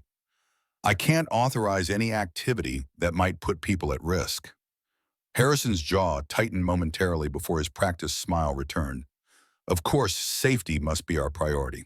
Perhaps we could schedule a proper inspection with structural engineers present? His gaze shifted to Sophie, still clutching her violin case on the porch. And maybe Sophie would like to stay somewhere more comfortable while the property is being evaluated. My guest house is always available. Ms. Eleanor's arthritic hand closed around her walking stick with surprising strength. That won't be necessary. Sophie is quite comfortable with the arrangements the court has approved. Harrison inclined his head in acknowledgement, but his eyes remained cold and calculating. As you wish, but this situation is far from resolved. The county has a responsibility to ensure historical properties and artifacts are properly preserved. I'll be speaking with Judge Williams this afternoon about expediting our hearing. After Harrison and his entourage had departed, leaving a cloud of dust from the gravel driveway, the group gathered in the living room to assess their situation. Frank paced the worn floorboards, energy radiating from his lean frame despite his age. Harrison's getting desperate. He knows there's something valuable here but can't find it. Now he'll push harder through legal channels, try to get guardianship transferred, or get court-ordered access to search the house thoroughly. Olivia, who had been unusually quiet during the confrontation, suddenly spoke up. We need expert backup, someone who can authenticate the egg and verify its historical significance. Someone Harrison can't easily discredit or intimidate. Her young face was serious beyond her years. And we need documentation, proof of provenance that will stand up in court. Ms. Eleanor nodded thoughtfully. I have a contact at the university, Dr. Michaels in the history department, specializes in Russian cultural artifacts. If anyone can authenticate the imperial swan, it's her. Frank added his own suggestion. And I know Professor Collins at the Smithsonian, expert on Fabergé works, Fabergé, helped authenticate the last egg that surfaced in the Midwest about 15 years ago. Between the two of them, we'd have ironclad verification. Sophie listened to this exchange with growing confidence. The adults were mobilizing resources, creating a plan to protect her inheritance. But a question still nagged at her. Why did Samuel hide the egg so carefully? And why did he never tell anyone about it, not even his own family? The diary entries suggested fear of discovery, but by whom? The Soviet government perhaps seeking to reclaim royal treasures, or someone closer to home? As if reading her thoughts, Frank paused in his pacing. There's something else we need to consider. Harrison's interest in Oakwood predates Sophie's inheritance claim. He's been trying to buy this property for 15 years, since before Samuel died, which means he must have suspected the egg's existence long ago. The question is, how did he know? The implications hung in the air. Someone connected to Samuel or Konstantin Petrov must have revealed the secret, or at least hinted at it strongly enough to send Harrison searching. A betrayal from within the circle of trust, perhaps spanning generations. While the adults made phone calls to arrange meetings with the experts, Sophie and Olivia conducted their own investigation, combing through Samuel's personal diary for clues about who might have known about the Imperial Swan. One entry from 1952 caught their attention. P's son visited today asking questions about his father's Russian treasures. Claims C had promised him items of value before his death. Told him I knew nothing of such matters. Do not trust him. Has his father's charm but none of his honor. Will move certain items to more secure locations. P's son, presumably Petrov's son, making inquiries about his inheritance. Could this be the source of the leak that eventually reached Harrison? Sophie and Olivia exchanged excited glances, feeling like real detectives uncovering a decades-old mystery. But their investigation was interrupted by Frank's return, his expression grave despite their successful morning. Harrison's pulled some strings. Judge Williams has moved up our hearing to next Monday. Just 5 days from now, he's claiming urgent preservation concerns about potential historical artifacts. Ms. Eleanor's lips pressed into a thin line of displeasure. That doesn't give us much time to prepare our case. Sophie clutched the violin case containing the Imperial Swan, the weight of responsibility settling more heavily on her 9-year-old shoulders. We need to move fast, get the experts to authenticate the egg, establish its provenance, and create a proper preservation plan before the hearing. Her voice strengthened with sudden conviction. I won't let Harrison take my inheritance. Samuel protected this treasure for almost 100 years. Now it's my turn. Frank nodded, a smile breaking through his concern. You sound just like Samuel when you talk that way. Same determination. Sophie felt a surge of connection to the great-grandfather she'd never met, but whose blood ran in her veins. The man who had created puzzles of light and shadow, who had safeguarded a priceless treasure through decades of uncertainty, who had somehow known that someday one of his descendants would solve the mystery he had so carefully crafted. As afternoon faded toward evening, they made preparations to leave Oakwood temporarily.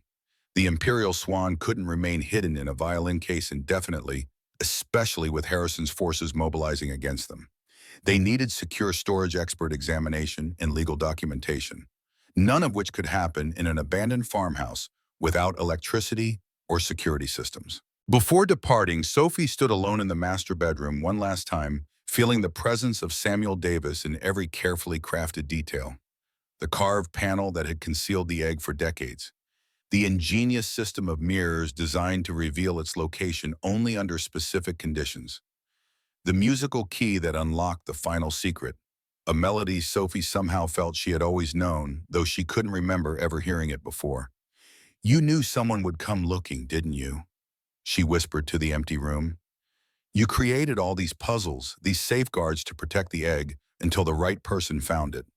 Her fingers traced the swan carving on the wall panel, feeling the precision of Samuel's craftsmanship beneath her touch. And you left clues only your family would understand. Music and woodcraft, the talents that pass through our blood. As Sophie turned to leave, sunlight broke through a gap in the boarded windows, briefly illuminating the carved panel in a pattern reminiscent of their flashlight experiment. For just a moment, the shadow notes appeared naturally, and Sophie could almost hear the melody playing in the dusty air. A coincidence, perhaps, or Samuel's final message to the great-granddaughter he had never known, but had somehow prepared for nonetheless. Outside, Frank secured the house and barn, adding new padlocks to replace those Thompson had picked. It wouldn't stop determined intruders for long, but might slow them down enough to be detected. He had arranged for a friend from town to drive past the property several times daily, reporting any suspicious activity. Not perfect security, but the best they could manage under the circumstances. As they prepared to leave, Sophie noticed movement at the edge of the property. A dark SUV parked partially concealed by trees on the neighboring land. Harrison hadn't given up. He was having them watched, waiting for an opportunity. The Imperial Swan, nestled securely in its improvised hiding place, seemed to grow heavier in Sophie's grip. The race to authenticate and protect her inheritance had begun in earnest, with powerful forces aligned against a 9-year-old girl and her unlikely allies. But Sophie Davis was no ordinary 9-year-old. She was the heir to Oakwood Farm, blood of Samuel Davis's blood solver of puzzles generations in the making. As the cars pulled away from the property, Sophie looked back at the house and barns silhouetted against the setting sun. 5 days until the hearing that might determine Oakwood's fate. 5 days to secure the imperial swan and establish her right to the legacy Samuel had preserved for nearly a century. For the first time since receiving the inheritance letter, Sophie felt not just connection, but purpose. This wasn't just about a valuable egg or a piece of property. It was about honoring Samuel's trust, about protecting the craftsmanship and secrets of generations. It was about finding her place in a family story that stretched back far beyond her birth and would continue long after whatever battles lay immediately ahead. The vehicles turned onto the main road, leaving Oakwood temporarily behind, but carrying its most precious secret with them. In the distance, the dark SUV pulled out to follow at a discreet distance. The next phase of the struggle for the Imperial Swan had begun with Sophie at its center, a child thrust into an adult world of legal maneuvers, historical treasures, and long-buried secrets, finally emerging into the light. Dr. Abigail Michaels adjusted her wire-rimmed glasses, leaning closer to examine the Imperial Swan egg with the intensity of someone encountering a ghost. I never expected to see this in my lifetime. The egg had been arranged on a velvet cloth in Frank's living room, where heavy curtains blocked any view from outside and a dehumidifier hummed softly in the corner. Photographs and historical records of the Imperial collection lay scattered across the coffee table, reference materials for the authentication process now underway. Every feature matches the original design specifications in the Fabergé workshop archives. The platinum filigree work, the diamond pattern on the wings, even the tiny hallmarks barely visible under magnification. Sophie watched anxiously from the edge of the sofa, her hands clasped tightly in her lap. After 3 hours of examination, Dr. Michaels had yet to deliver a definitive verdict, though her growing excitement seemed promising. Beside her, Olivia documented every moment with her digital camera, creating a visual record of the authentication process at Frank's insistence. Eleanor had stationed herself by the window, periodically peeking through the curtains to ensure Harrison's men maintained their distance in the unmarked vehicle parked down the street. Professor Collins will confirm my findings, of course, but I'm prepared to stake my professional reputation on this authentication. Dr. Michaels finally straightened, removing her jeweler's loop and returning it to a leather case. The Imperial Swan is genuine. The lost Fabergé egg, commissioned for Easter 1917, never delivered due to the revolution. The provenance documents from Konstantin Petrov align perfectly with historical records of his position in the Tsar's court and his escape from Russia in 1918. With trembling fingers, she touched the document bearing Petrov's seal. This transfer of ownership to Samuel Davis appears completely legitimate under U.S. law. Frank's weathered face relaxed slightly at this confirmation. We'll need your testimony at Monday's hearing. Harrison will bring his own experts, people who'll say whatever he pays them to say. Dr. Michaels' expression hardened, professional pride evident in her posture. No reputable historian or art expert would dispute this authentication. The Imperial Swan is exactly what the documentation claims, and by all legal standards it belongs to Sophie Davis as Samuel's heir. The dark SUV that had followed them from Oakwood maintained its vigil outside Frank's modest home, a constant reminder of Harrison's determination. Thompson had made no attempt to approach the house directly, apparently content with surveillance for now. The court hearing scheduled for Monday morning loomed over every conversation, every decision. Just 4 days remained to prepare their case against the man whose influence extended throughout the county and beyond. Olivia, displaying organization skills remarkable for an 11-year-old, had created a war room of sorts in Frank's spare bedroom. Timelines, documents, and photographs covered one wall with red string connecting related items, a technique she'd learned from detective shows that proved surprisingly effective. The girls' enthusiasm had proven infectious, giving their improvised team a sense of purpose beyond mere defense. They weren't just protecting Sophie's inheritance, they were solving a historical mystery decades in the making. By evening, Professor Collins had arrived from Washington, D.C., bringing institutional weight to their cause. A tall man with silver hair and an authoritative presence, he approached the Imperial Swan with reverent hands. The Smithsonian has been searching for this egg for decades. His voice held wonder rather than professional detachment. When Dr. Michaels called me, I thought perhaps she'd encountered yet another forgery. His fingers hovered above the platinum swan at the egg's crown, not quite touching the precious metal. I've authenticated 7 imperial eggs during my career. This is unquestionably the finest example I've seen, and the most historically significant given the circumstances of its creation. The combined expertise of Dr. Michaels and Professor Collins produced a comprehensive authentication report by midnight, 30 pages of technical analysis, historical context, and valuation. The Imperial Swan's estimated worth exceeded $20 million, dollars, though both experts stressed that its historical significance made it effectively priceless.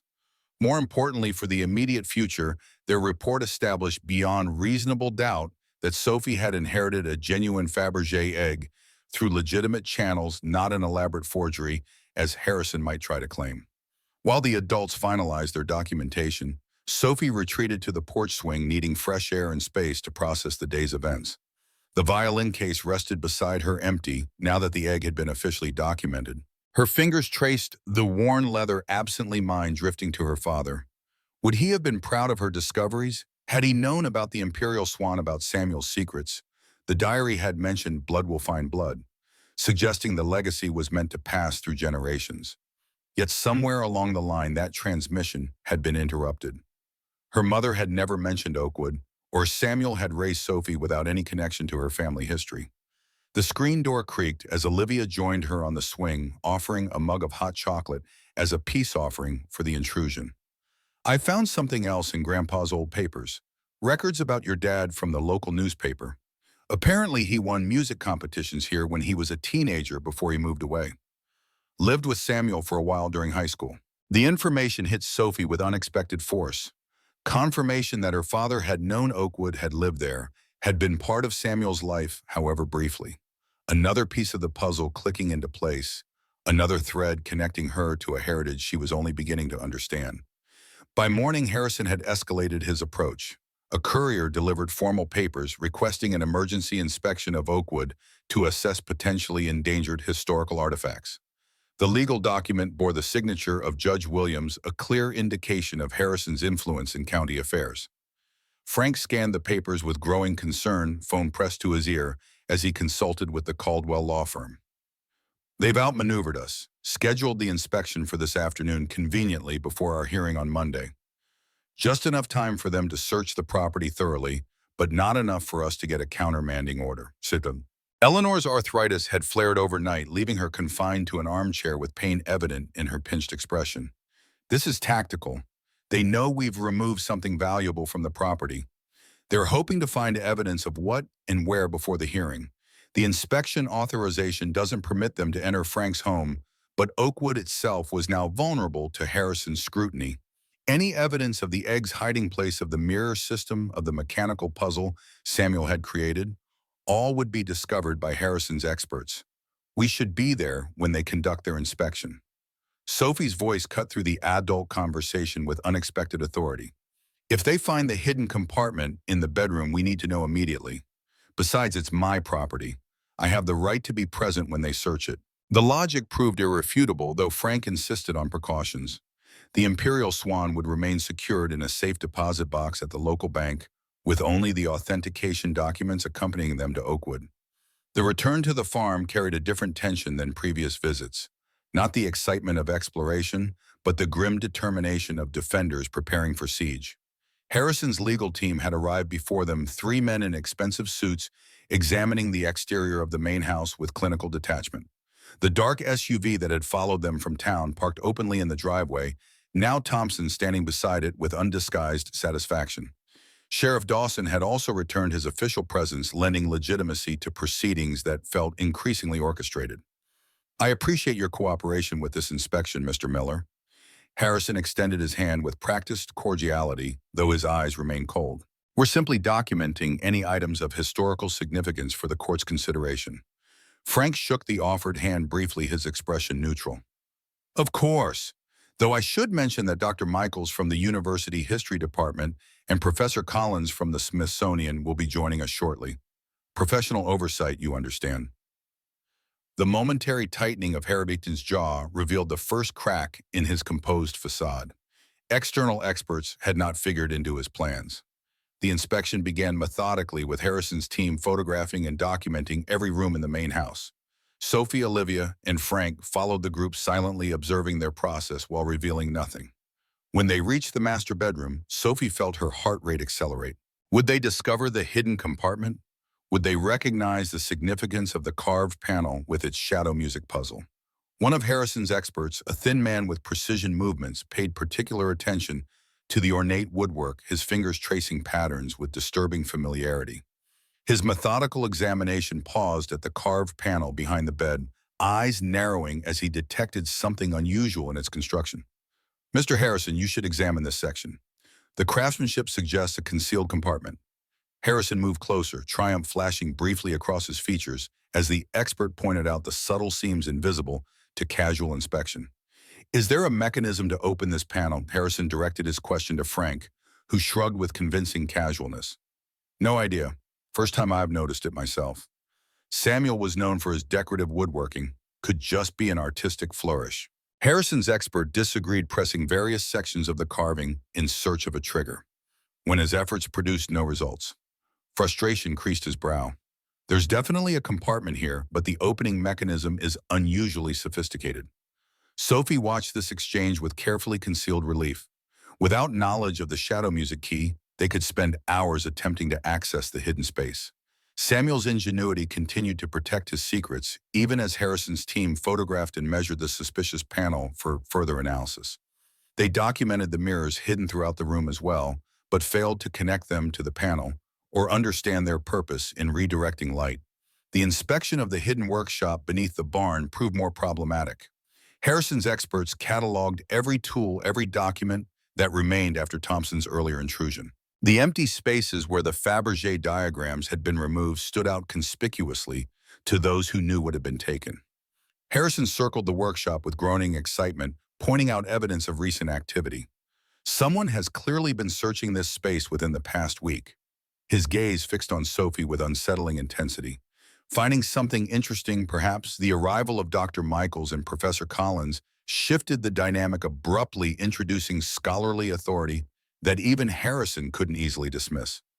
The experts examined the workshop with professional interest, providing historical context that subtly reinforced the narrative of Samuel as master craftsman rather than keeper of stolen treasures. Professor Collins seemed particularly impressed by the specialized tools for metalwork and enameling. Consistent with the highest level of restoration craftsmanship, Samuel Davis appears to have been uniquely qualified to maintain historical artifacts of significant value. As the inspection concluded, Harrison gathered his team for a private conference by their vehicle's voices too low to overhear, but body language suggesting intense disagreement. Sheriff Dawson approached Frank with an apologetic expression. "They've requested permission to remove certain items for further analysis, specifically that carved panel in the master bedroom." Frank's posture stiffened immediately. "Absolutely not. Nothing leaves this property without a specific court order identifying the items and justifying their removal. The temporary inspection authorization doesn't permit seizure of fixtures attached to the house itself." Sheriff Dawson relayed this refusal to Harrison, whose controlled expression finally slipped into visible anger. "This is obstruction, Sheriff. That panel clearly conceals a hidden compartment that may contain historically significant artifacts at risk of degradation." Frank stood his ground, backed by the imposing presence of Professor Collins. "Any concerns about potential contents or can be addressed after Monday's hearing. The property has remained undisturbed for decades. Another 3 days won't make any difference to preservation." The standoff ended in temporary stalemate, with Harrison's team departing under protest, while Sheriff Dawson promised to consult the judge about the disputed panel. As the vehicles disappeared down the driveway, Professor Collins turned to Sophie with undisguised admiration. "Your great-grandfather created one of the most ingenious hiding systems I've ever encountered. The combination of light angles, shadow patterns, and musical activation represents security centuries ahead of its time." Even knowing approximately what to look for, Harrison's experts couldn't begin to unravel it. The return to Frank's house brought the first good news of the day. A call from the Caldwell law firm confirming that their expert reports had been accepted into evidence for Monday's hearing. Harrison's legal team had attempted to exclude the authentication documents as improperly obtained without court supervision, but Judge Williams had overruled the objection. The Imperial Swan would be officially recognized in the proceedings, forcing Harrison to acknowledge its existence rather than continuing his oblique references to potential historical artifacts. The weekend passed in frantic preparation, with Frank and the Caldwell lawyers constructing a comprehensive case for maintaining Sophie's ownership of both Oakwood and the Imperial Swan. Legal precedents involving inherited artifacts of historical significance were researched and cataloged. Eleanor, despite her painful arthritis, contributed detailed notes about family connections and historical context that proved invaluable to their case. Olivia continued expanding her investigation wall, uncovering county records that revealed Harrison's pattern of acquiring historical properties through questionable means over the past 20 years. The most significant discovery came late Sunday evening when Olivia connected a name in the county archives to entries in Samuel's diary. Did you know Harrison's real name is Richard Petrov Harrison? His mother was Konstantin Petrov's granddaughter, which makes him a distant relative of the original owner of the Imperial Swan. The revelation stunned their impromptu war council. Harrison wasn't just a collector obsessed with acquiring the egg. He believed he had a family claim to it, perhaps even considered it rightfully his, despite Konstantin's legal transfer to Samuel. "This changes everything," Frank murmured, reaching for the phone to alert their lawyers.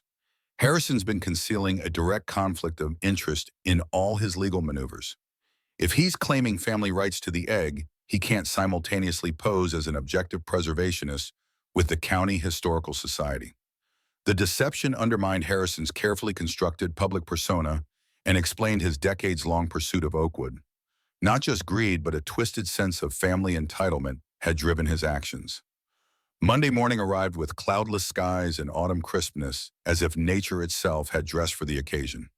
Sophie stood before Frank's bathroom mirror, barely recognizing the girl reflected back at her. Ms. Eleanor had insisted on proper attire for court, a navy blue dress with white collar hair, neatly braided shoes polished to a shine. The effect was both older and younger than her 9 years, transforming her into someone caught between childhood and unexpected responsibility. The county courthouse dominated the town square, its limestone columns and grand steps designed to inspire respect for legal proceedings. As Sophie climbed those steps between Frank and Ms. Eleanor, with Olivia providing moral support from behind, she felt the weight of history pressing down.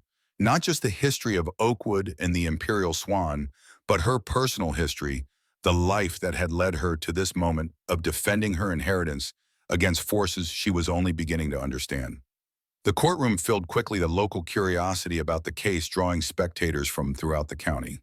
Harrison and his legal team occupied the left side of the room, their matching charcoal suits and leather briefcases creating an impression of corporate unity. Sophie's more diverse group gathered on the right, Frank in his best but well-worn suit, Ms. Eleanor elegant despite her walking stick, Dr. Michaels and Professor Collins lending academic gravitas, and Olivia in a dress nearly identical to Sophie's sisterly solidarity and matching navy blue. Judge Williams entered with appropriate ceremony, his stern expression revealing nothing of his thoughts as he surveyed the assembled parties. This hearing concerns the temporary guardianship of minor Sophie Davis and the disposition of property known as Oakwood Farm, including any historical artifacts contained therein. His gaze rested briefly on Sophie before moving to the legal representatives. "I understand both sides have submitted extensive documentation. Let us proceed with opening statements." Harrison's attorney rose first, a silver-haired man with the smooth confidence of someone accustomed to winning. "Your Honor, this case fundamentally concerns the preservation of historical artifacts of great significance to our county and nation." Mr. Harrison, as chairman of the County Historical Society, became aware through legitimate channels that Oakwood Farm likely contained items of extraordinary value, specifically a Fabergé egg created for the Russian imperial family. His only interest is ensuring this priceless artifact receives proper conservation and security, which cannot be provided by a 9-year-old child regardless of inheritance claims. Sophie's attorney countered with equal confidence, but less polish, her youth and earnestness providing effective contrast. "Your Honor, Sophie Davis is the legal heir to Oakwood Farm, and all its contents, including the Imperial Swan egg, authenticated by the foremost experts in the field. The temporary guardianship arrangement with Mrs. Winters and Mr. Miller provides appropriate adult supervision while honoring the explicit wishes in Samuel Davis's will that the property remain within the family. We intend to demonstrate that Mr. Harrison's interest in this case is neither disinterested nor primarily concerned with preservation. The proceedings unfolded with methodical precision, each side presenting evidence and witnesses to support their position. Harrison's experts testified about preservation concerns, emphasizing the specialized environments required for artifacts like the imperial swan. Their arguments seemed reasonable, even compelling, until cross-examination revealed that three of the four experts had received significant funding from Harrison's foundation over the past decade, compromising their objectivity. Michaels and Professor Collins provided counterbalance, their impeccable credentials and institutional affiliations lending weight to testimony, confirming both the egg's authenticity and the appropriateness of the preservation measures already implemented through the bank's secure storage. Professor Collins proved particularly effective, describing Samuel's craftsmanship in creating specialized containers that had successfully protected the egg for nearly a century. The preservation methods employed by Samuel Davis were remarkably sophisticated for their time, comparable to museum standards of the period. The egg shows no deterioration despite decades in his custom storage environment. Throughout these technical exchanges, Sophie remained outwardly calm, though her hands periodically clenched into tight fists beneath the table. Harrison watched her with disturbing intensity, his expression calculating rather than angry. When his lead attorney called him to testify, he approached the witness stand with the confidence of someone accustomed to deference in public settings. "Mr. Harrison, could you explain your interest in the preservation of the imperial swan egg?" His attorney's question opened the door to a carefully crafted narrative of civic responsibility and historical appreciation. Harrison described his decades of service to the County Historical Society, his financial contributions to preservation projects, his dedication to protecting the region's cultural heritage. "I've devoted my life to ensuring that historically significant items remain accessible to future generations through proper institutional care." Sophie's attorney approached with measured steps, a document held casually in her hand. "Mr. Harrison, is it true that your maternal grandfather was Alexei Petrov, son of Konstantin Petrov, who originally owned the imperial swan egg?" The question dropped into the courtroom like a stone, creating ripples of murmured surprise among spectators. Harrison hesitated, clearly unprepared for this line of questioning. His attorney half rose in objection, but seemed to reconsider, perhaps recognizing that denial would only worsen the situation. "That connection exists, yes, though it's distant and has no bearing on my interest in proper preservation." Harrison's composure cracked slightly, a defensive edge entering his voice. "My work with the Historical Society has always been conducted with complete transparency and professional distance from any personal connections to artifacts." Sophie's attorney pressed forward, presenting county records documenting Harrison's legal name change in 1985 from Richard Petrov to Richard Harrison, effectively obscuring his family connection to the imperial swan. Records also revealed his systematic acquisition of properties formerly owned by Russian émigré families throughout the region, creating a pattern that suggested targeted collection rather than random preservation interest.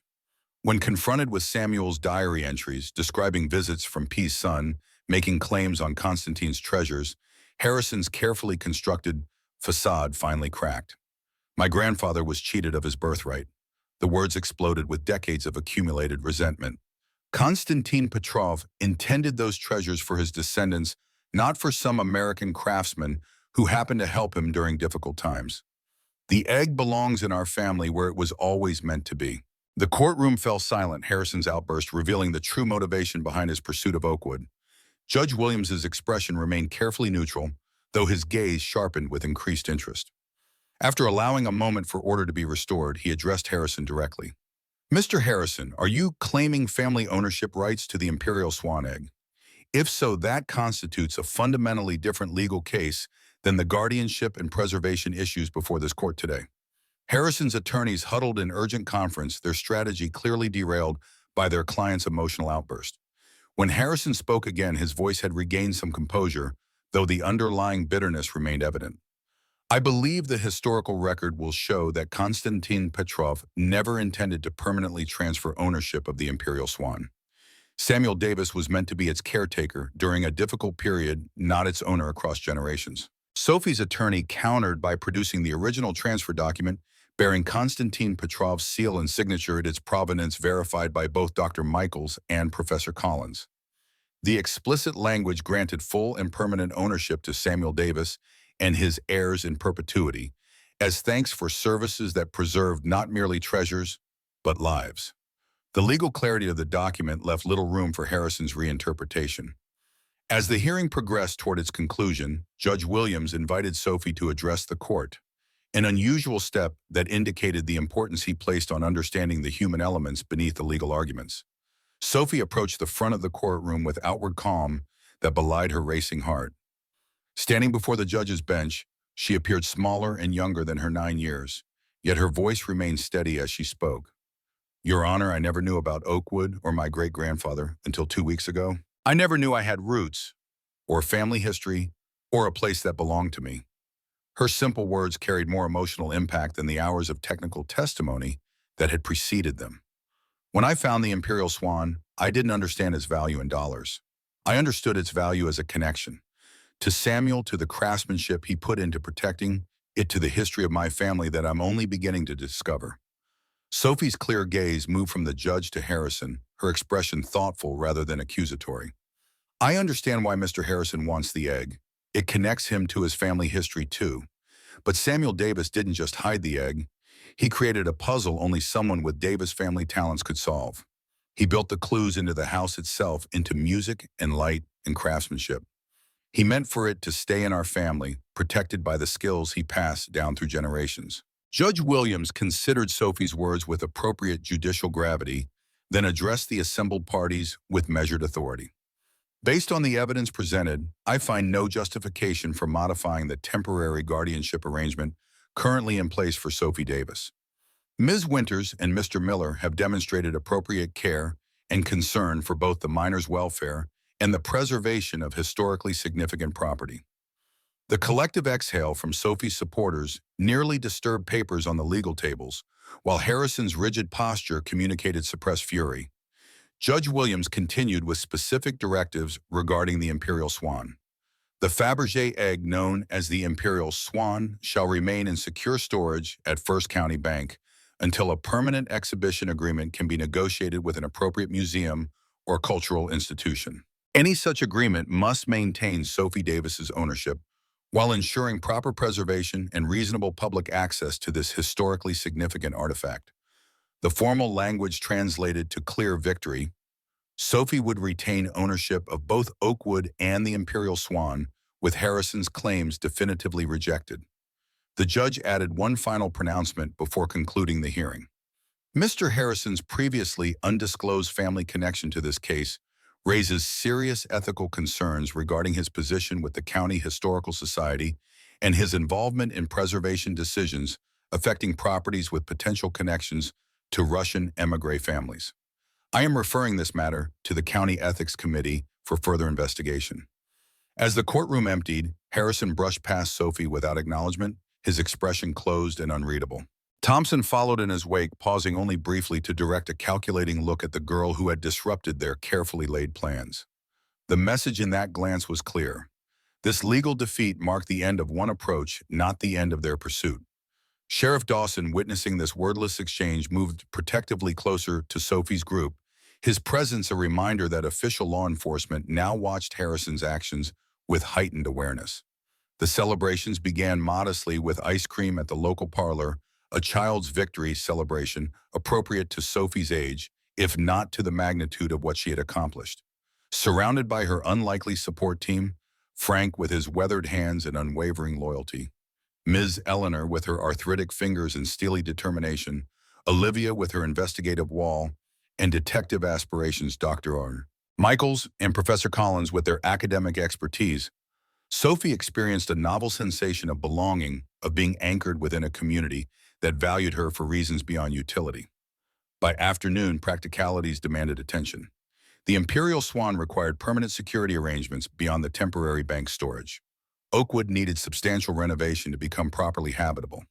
Sophie's education and daily care needed structure beyond emergency guardianship measures. Each challenge represented both opportunity and complication, the responsibilities of inheritance extending far beyond the initial legal victory. Professor Collins proposed the first concrete solution, outlining a potential partnership with the Smithsonian that would allow the imperial swan to be exhibited nationally while maintaining Sophie's ownership.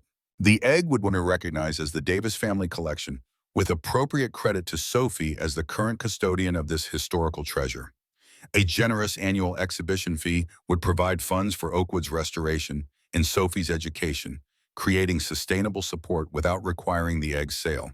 Dr. Michaels built upon this foundation with connections to historical preservation, grants that could help restore Oakwood as a significant example of early 20th century craftsmanship.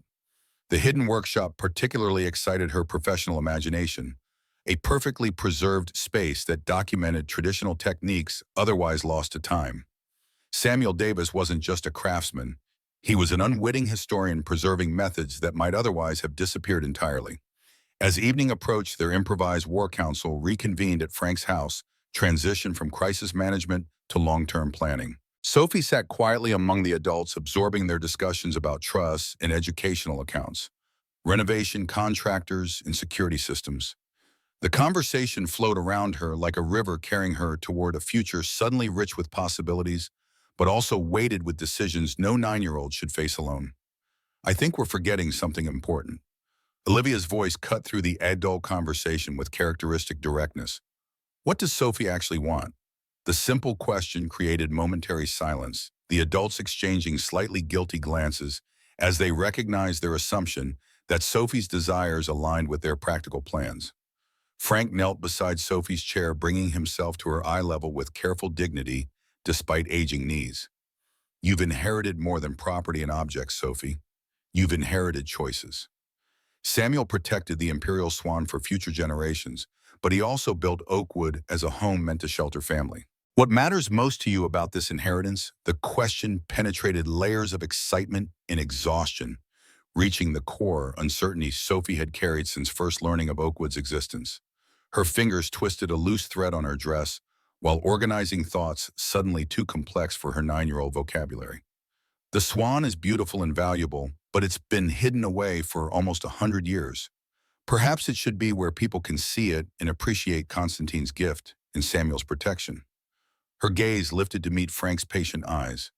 But Oakwood isn't meant to be hidden or protected in a museum. It's meant to be lived in, to have people learning and creating things like Samuel did. The conviction in her voice strengthened with each word. I want to restore the house and the workshop. I want it to be a place where kids can learn craftsmanship and music, the things that Samuel valued enough to build into his puzzles. The adults exchanged glances that mingled surprise with approval, recognizing wisdom beyond Sophie's years and her instinctive prioritization. She hadn't focused on the egg's monetary value or the prestige of ownership, but on the living legacy Samuel had created through his work and home. Ms. Eleanor's arthritic hand covered Sophie's small one with gentle pressure. Samuel would be proud of that vision, child. He built things meant to last, meant to be used and appreciated, not just admired from a distance. As night fell over the small town, casting long shadows reminiscent of those in Samuel's light puzzle, Sophie stood on Frank's porch, gazing toward the distant hills that sheltered Oakwood. The property remained vulnerable despite their legal victory. Harrison had retreated but not surrendered his decades-long obsession, unlikely to dissolve with a single courtroom defeat. The Imperial Swan's security required constant vigilance, the responsibility of protecting a priceless historical treasure now firmly on her young shoulders. Yet beneath these burdens ran a current of certainty that hadn't existed in Sophie's life since losing her parents. For the first time, she held connections to past and future that couldn't be severed by administrative decisions or foster care placements. Blood will find blood, Samuel had written. And somehow, against impossible odds, Sophie had found her way back to the heritage he had preserved for her across the decades. The path ahead wasn't simple or straightforward. Restoring Oakwood would require years of work and resources beyond the exhibition fees from the Imperial Swan. Creating the educational legacy Sophie envisioned meant building infrastructure and programs from scratch. Balancing the responsibilities of ownership with the fundamental requirements of childhood presented challenges no legal victory could resolve. Harrison remained a threat, his resources and determination undiminished by temporary defeat. Yet standing on that porch, violin case empty, but heart suddenly full, Sophie Davis felt a strange peace settling over her. Samuel had faced similar challenges, preserving precious objects during turbulent times, creating beauty from raw materials, building a legacy that could endure beyond his lifetime. He had succeeded through patient skill and an unwavering belief that what he created mattered enough to protect for future generations. Now that legacy had passed to Sophie, not just in legal ownership, but in blood and bone, in the music that had unlocked his puzzles and the intuition that had guided her to his hidden workshop. She was Samuel's great-granddaughter, not merely by accident of birth, but by continuation of purpose. The next keeper of secrets, the next protector of treasures, the next builder of beauty meant to outlast its creator. From the house behind her came the sounds of her unlikely family. Frank's deep laugh, Mrs. Eleanor's gentle admonishment, Olivia's rapid-fire questions, the measured responses of Dr. Michaels and Professor Collins. Temporary guardianship would eventually become permanent adoption. The Imperial Swan would move from bank vault to museum display. Oakwood would transform from abandoned property to living workshop. And through it all, Sophie would grow into the inheritance Samuel had preserved for her. Not just objects of value, but principles of creation, preservation, and stewardship. The autumn breeze carried the scent of distant wood smoke and fallen leaves, the eternal cycle of endings that create space for beginnings. Sophie breathed it deeply, feeling its connection to similar autumn evenings, a century earlier, when Samuel might have stood on Oakwood's porch contemplating his own uncertain future. They were separated by decades, but united by blood and purpose, by puzzles of light and shadow, by the imperial swan that had carried family legacy on its golden wings across the turbulent river of time. Tomorrow would bring new challenges. Harrison's inevitable counter-moves, the complexities of museum negotiations, the practical requirements of restoring Oakwood to habitability. But tonight, in this moment of hard-won peace, Sophie Davis stood on the threshold between past and future, no longer an orphan drifting through temporary placements, but the heir to Oakwood Farm, protector of the Imperial Swan, and keeper of secrets meant to endure for generations yet unborn.